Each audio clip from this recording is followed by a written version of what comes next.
Now, I gotta start this out with the bouncer. As soon as the shots went off, he ran.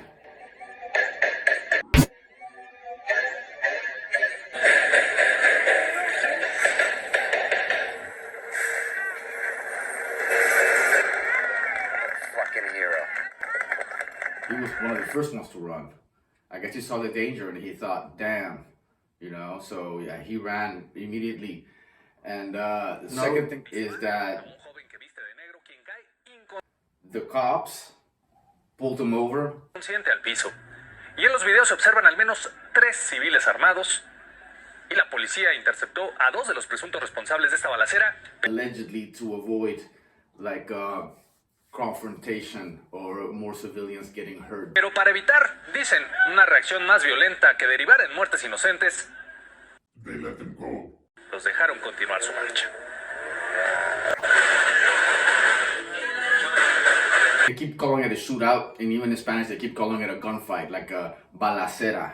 A balacera straight up means, gunfight, So the media keeps calling it a gunfight. It was not a gunfight. But it looks like any fight until this shooting starts, like any brawl. Shooting starts, but there's only them shooting. There's nobody else shooting. And here I could see why these people here think it's a shootout.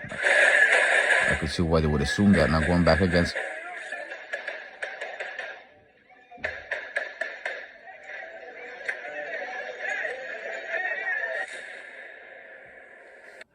Reasons why it could have happened. They probably got into an argument, maybe bumped into each other, maybe over a girl. Who knows? Some type of argument. I'm assuming they're bumping into each other, pushing each other type of thing. And I'm assuming that when it was about to get into a fight, Chapo's nephew, fired his gun up in the air. They usually can't fight. And then this is why they will also a lot of times have the bouncers near them so they can diffuse stuff, so they don't have to get in the middle of stuff. But I think at this point the bouncer was too far away and it went down really fast like it usually does. And keep in mind, after he fired up in the air like that, while this was going on, somebody else allegedly got shot and went down. After that, after he's firing it up in the air, he ran out of bullets. He's like, after that, he's pretty much like just going, pointing the gun still. But you can tell by the gun, because when a pistol is cocked back like that by itself, and it stays like that,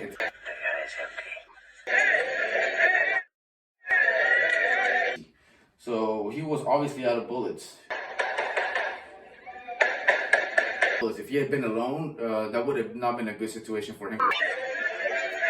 I mean, most bouncers will of course run in this situation. Now, where's the head of security during all this? And who was the person who stayed the calmest during all this? Did you guys catch it? That guy right there. The guy standing there calmly in the middle of it all. And then walking around behind the whole chaos really calmly. And then finds a position of advantage. And is just standing there watching the whole chaos play off around him. This was by far the calmest person in the place. And I'm suspecting that this guy here is the head of security. There are more pictures of him, and here he is in the beginning. Like I said, he was standing in the middle of it all, and then he walked around the back. Watch. I put my money, this is the head of security.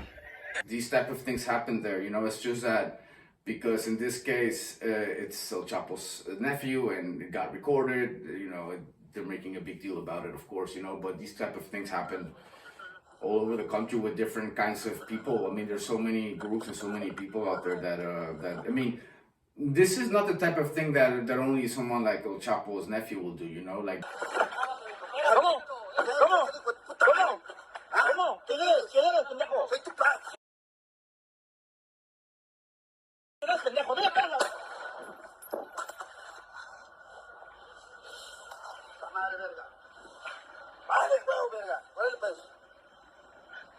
Acaban de disparar, señor gobernador. Me acaba de disparar, Beto con su pobre toro. Beto con su pobre me acaba de disparar. Me disparó, señor gobernador. Señor gobernador. Acaba de disparar, señor gobernador. Pero usted voy a quedar aquí porque se pasó adelante. ¿Yo por qué? Estoy buscando a mi hijo. ¿Ah?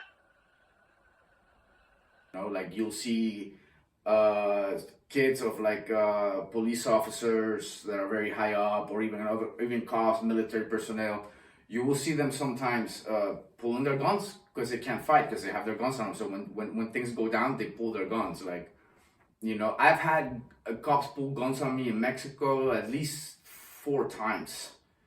So, and I'm not even talking about work. I'm talking about arguments here and there that I don't realize that they're cops and they can pull the guns on you. So it's common there for people to pull a gun on you. You know, it's like, that's just how it is. And yeah, well, that's it for this video, guys. And I had to break it down.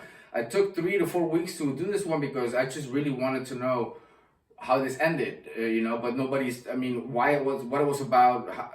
How it ended, what happened to the kid that got shot, but nobody knows, you know, that's the thing.